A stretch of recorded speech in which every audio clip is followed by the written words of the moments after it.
तुम भले ही captain America हो, लेकिन तुम स्टीव रॉजर्स नहीं।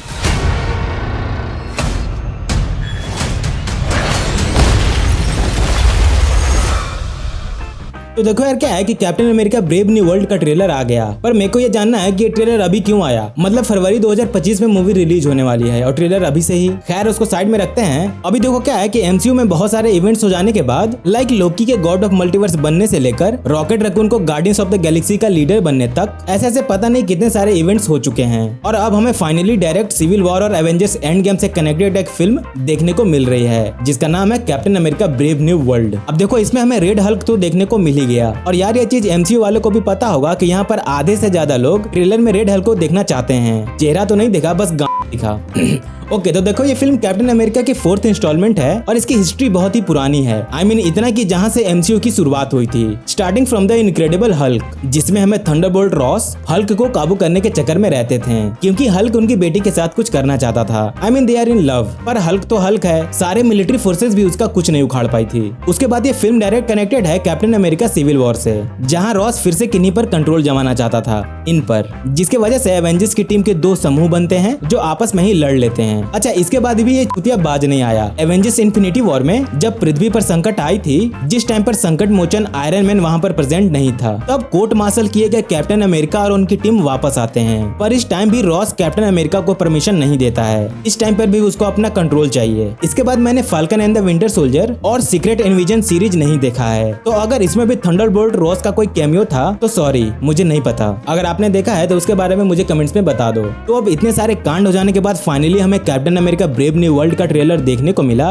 जिसमें बहुत सारे ईस्टर एग्स हैं, जिसके अंदर बहुत सारे new characters, red Hulk, old captain America और एक नया फॉल्कन, और ऐसे पता नहीं कितने सारे ईस्टर एग्स हैं। तो अब मैं धीरे धीरे करके इस ट्रेलर को खोलता हूँ और आप इसे धीरे धीरे खुलते हुए देखो।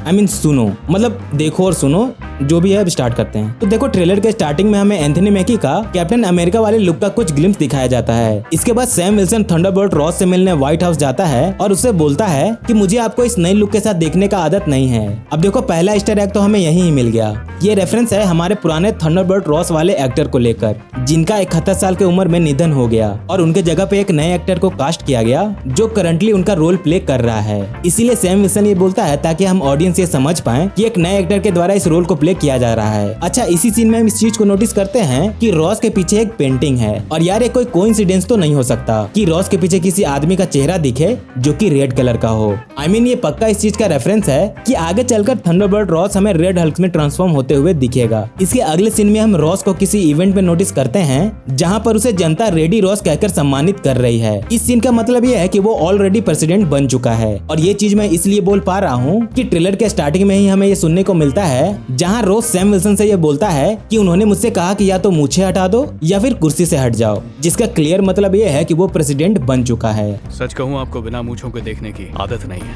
मुझे कहा मूछें हटाओ या फिर कुर्सी से हट जाओ।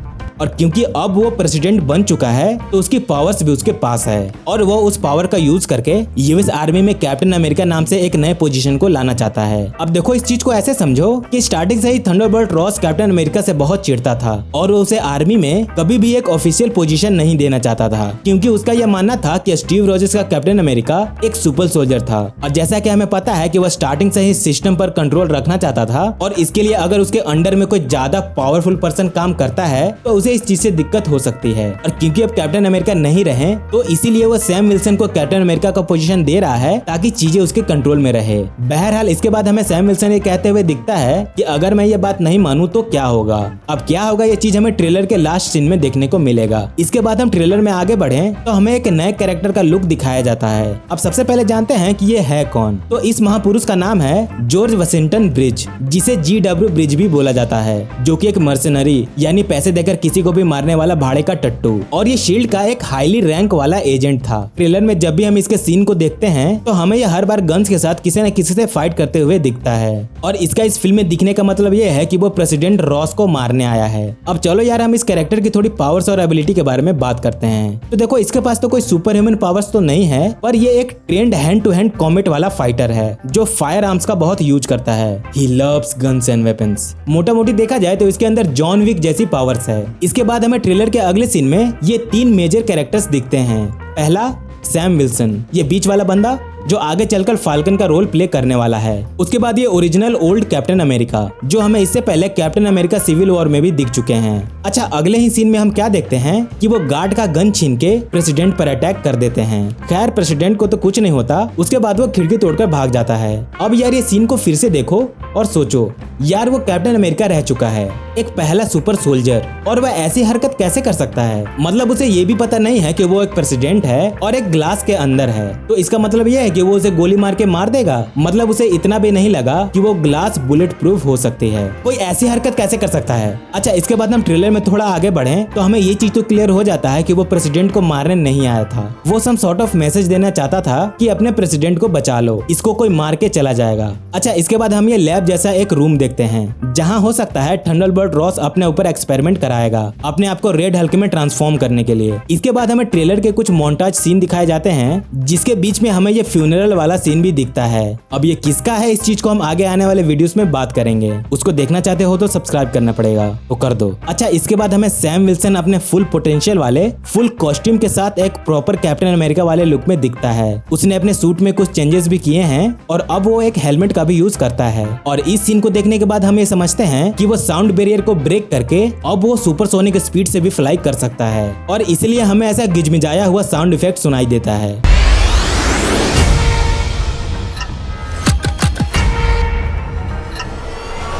खैर, इसके बाद मार्वल जैसे अपने फिल्मों के ट्रेलर में करता है, वो उसी चीज को फॉलो करते हुए हमें फाइनली रेड हल्क को दिखाता है, जो कैप्टन अमेरिका से फाइट कर रहा है या शायद उसे किसी चीज से रोक रहा है। अब जब बात रेड हल्क की हो रही है तो उसकी पावर्स एंड एबिलिटी के बारे में भी थोड़ा जान लो। मतलब ये मत सोचना कि वो भी हल्क जैसा ही होगा। तो देखो, उसकी पावर्स ये है कि सबसे पहले हल्क की जितनी भी पावर्स है वो उसके अंदर है। उसके साथ साथ थर्मल काइनेसिस, जिससे वो हीट को कंट्रोल कर सकता है, और एनर्जी एब्जॉर्प्शन, और इसके साथ वो इंटेंस हीट जनरेट कर सकता है। और इसकी सबसे बड़ी पावर ये है कि इस रेड हल्क के अंदर थंडरबोल्ट रॉस है, जो बहुत ही ज्यादा इंटेलिजेंट है। तो बल और बुद्धि दोनों का परफेक्ट कॉम्बिनेशन है। तो यार ये तो बहुत ज्यादा हो गया, मतलब विलन तो बहुत ही ज्यादा पावरफुल है। तो हो सकता है इस फिल्म में हमें इससे भी ज्यादा पावरफुल सुपर हीरो देखने को मिले। अब वो कौन होगा वो हमें सेकंड ट्रेलर में पता चलेगा। तो यार ये था मेरी तरफ से एक छोटा सा वीडियो, जिसमें मैंने पूरी कोशिश करके इस ट्रेलर को एक्सप्लेन किया। बाकी आपको इस ट्रेलर में दिखाए गए कौन कौन से सीन्स अच्छे लगे उसके बारे में मुझे कमेंट्स में बताओ। और बाकी वीडियो आपको कैसी लगी आप लाइक और डिसलाइक करके बता सकते हैं। हमें फिल्मों में मार काट वाली चीजें अच्छी क्यों लगती है उसके बारे में जानने के लिए इस वीडियो पर क्लिक करें, और टॉप सुपर विलेंस के ट्रांसफॉर्मेशन के बारे में जानने के लिए इस वीडियो पर।